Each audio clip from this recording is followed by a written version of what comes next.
talk to you about on this quick video that I'm just not selling.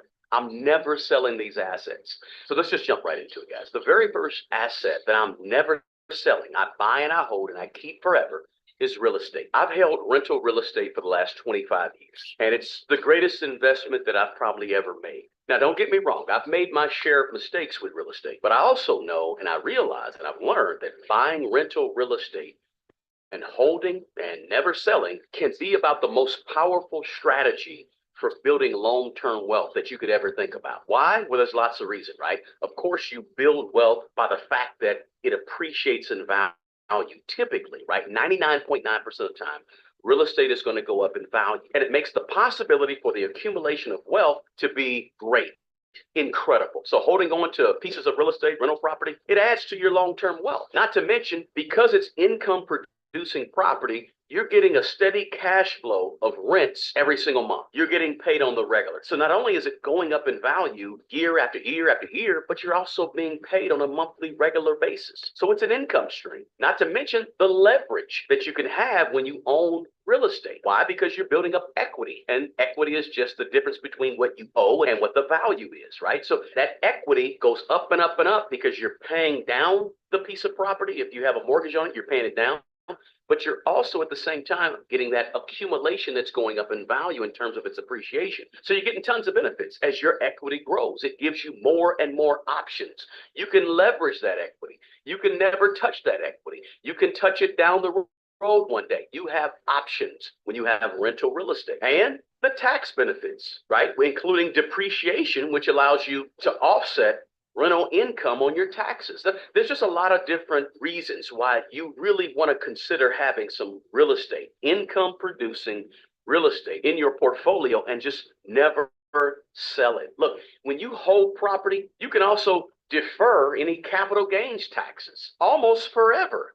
If the property gets passed down to your heirs or someone else, there's a lot of ways to go about holding it forever and deferring legally paying capital gains taxes. And nobody talks about it, but rental real estate is a hedge against inflation. So as the cost of living goes up on a regular basis because of inflation, so do the cost of your rents that you charge people to live or occupy your rental property. So the property value is going up, your rents are going up. Look, you don't have to worry about inflation messing up your cash flow or your monthly rents when it comes to inflation. You don't have to worry about it, right? And as I said, you can pass rental property or properties on to other heirs, and you can leave it as an inheritance to people behind you, your kids, your grandkids. Look, I can't control a company in the stock market, but I can control my real estate. I can control this tangible asset that I own called real estate. So for me, real estate provides a nice diversification in my overall investment portfolio. And it also behaves differently sometimes, quite often, than stocks do. Stocks go up, okay, real estate's right here, going up small but steady. Stocks go down, you see real estate go up a lot, just like back in 2022 when the overall stock market was down close to what, 18%. The S&P 500 was down 18% for the year of 2022. Well, that's the year that we saw real estate prices go up quite a bit, right? So lots of reasons I like having some buy and hold rental real estate in my portfolio. And I'm never selling. Even though I get those calls and those postcards, at least 3 or 4 times a week, people wanting to buy my rental properties, I'm not selling. The second asset that you should consider buying and holding forever and never selling is blue chip stocks. Now, when I say blue chip stocks, I'm talking about companies like Coca-Cola, Visa, ExxonMobil, Walmart, Colgate-Palmolive, Procter & Gamble, JP Morgan Chase, Home Depot, McDonald's, right? These are the companies that are solid, well-known, well-established, pay good dividends quite often. They got good reputations as corporations. Sure, they may have their issues here and there, but they've been around for a long time.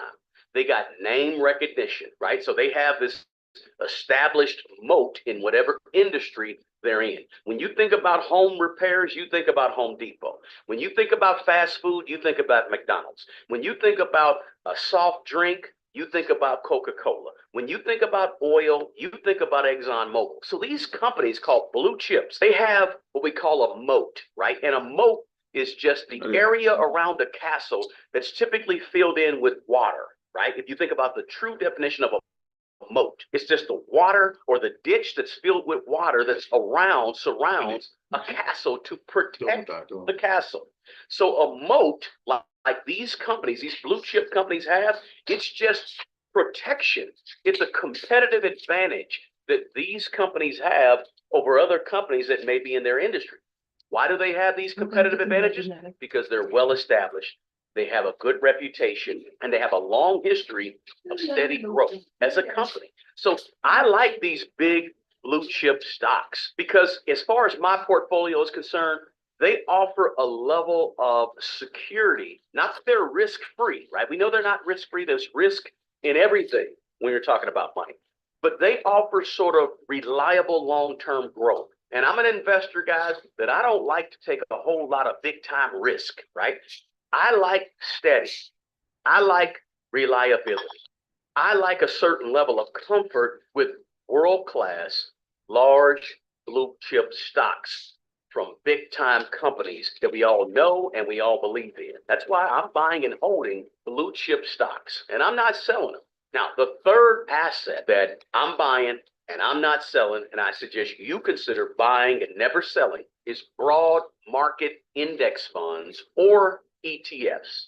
Now, when I speak about broad market index funds or broad market ETFs, I'm talking about the ETFs and index funds that cover a large portion of the overall stock market. Index funds like VTSAX from Vanguard, or the ETF equivalent from Vanguard called VTI. That's a total stock market ETF, or Schwab's equivalent, which is SWTXS, right? These all cover the entire stock market. Or you got Schwab's SPY that covers the S&P 500, or Vanguard's equivalent that covers the 500 top largest companies in America, and Vanguard's equivalent is called VOO in an ETF, or you got Vanguard's total world stock market index fund ETF, VTWAX, or the ETF equivalent VT. The point is this: I want large, broad index funds or ETFs. Why do I want them? Because I believe in businesses in America and worldwide. I believe that when you hold a lot of companies, all of them ain't going bad at the same time. I believe that for the most part in America, businesses are going to continue to thrive in my lifetime. Over the next 20, 30, 40, 50 years, I believe business is still important. The business is still going to be owned by private citizens. We're still going to live under capitalism. We're still going to have an opportunity to invest in businesses, and businesses will be failing all at the same time over a long stretch of time in America and even worldwide. I believe in business. And so therefore, I want to own a whole lot of them in broad-based ETFs and index funds because the world runs on business. I don't think that's changing anytime soon. Not to mention, I like broad-based ETFs and index funds because they also offer a lot of diversification, meaning that it spreads my investment across lots and lots and lots of different companies in various sectors and various types of markets. And that reduces my risk. Remember what I said earlier, guys, I don't like to take a whole lot of risk. And because I don't like to take a whole lot of risk, you're not going to see me putting all of my money in a stock. You won't see that. I'd rather spread the investment out to the S&P 500 or to the total stock market in America, right? And investing in broad-based index funds and ETFs, it's fairly simple.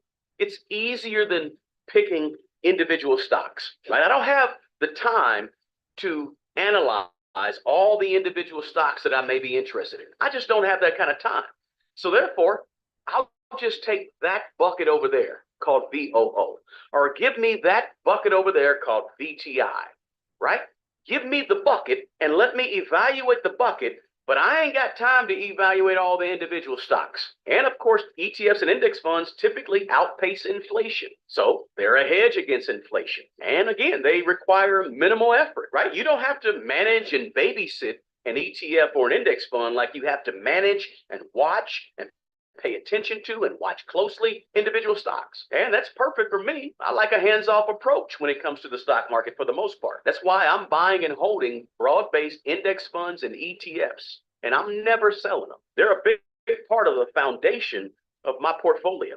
Now, the fourth asset that I'm buying and I'm never selling is AI stocks. Now, I just went through all of the information about ETFs and index funds and how they're better than individual stocks. But I do have some individual stocks, and a large portion of what I have in terms of individual stocks is AI stocks. Me personally, I'm buying AI stocks and I'm never selling. Why? Because AI technology is here to stay. Whether it's NVIDIA, Google, Palantir, doesn't matter. Why? Because AI stocks represent over the next 15, 20 years at least and beyond big growth. The AI industry, guys, is expected to grow at really a staggering pace over the next couple of decades. And I mean across huge industries, the healthcare industry, the finance industry, the automotive industry, the entertainment industry, the gaming industry, you name the industry, AI is there.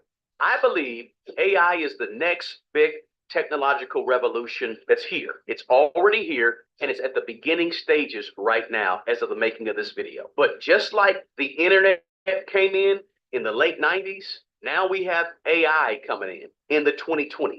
And I think it's going to be here for a long, long time. So companies that are at the forefront of this AI innovation, this AI movement, I think those companies are poised for some incredible growth over the next couple of decades. Because I believe that AI is not just a trend. AI is being built on top of already existing processes. Like back in the late 90s, there was no precedence for the internet, right? There was no real precedence for it. But today, AI is groundbreaking and it's being built on top of the internet. It's being built on top of technological advances that are already in place throughout business. Remember, I believe in business. And if I believe in business, then what's going to be powering businesses over the next couple of decades and beyond? AI. So I believe investing now early in AI is going to provide incredible growth for my individual portfolio. So in my opinion, AI is fast becoming. It's already here, but it's at the beginning stages of becoming the cornerstone for efficiency and decision making in all types of businesses across all types of sectors. So AI is going to enhance productivity. AI is going to reduce costs for businesses, and AI is going to provide lots and lots of solutions. And remember, with AI, there's hardware, there's software, there's data centers, there's machine learning, there's algorithms and training frameworks. Look, there's a lot involved with AI. So for those reasons, in my lifetime, I'm buying AI stocks and I'm not selling. Now, look, I know there's gold, there's silver, there's collectibles, there's cryptocurrencies, and there's commodities like corn and wheat, and there's land, right? There's all different types of assets that are out there. But in my opinion, they all pale to the four that I gave you in this video. So there you have it, guys. That's the four assets that I'm buying and I'm never selling. Drop a comment below and let me know if there's an asset that I missed that you're investing in and never selling. And also tell me why. Share this video with somebody you know in your network of good people and smash that like button for me. And while you're at it, check out these 8 financial milestones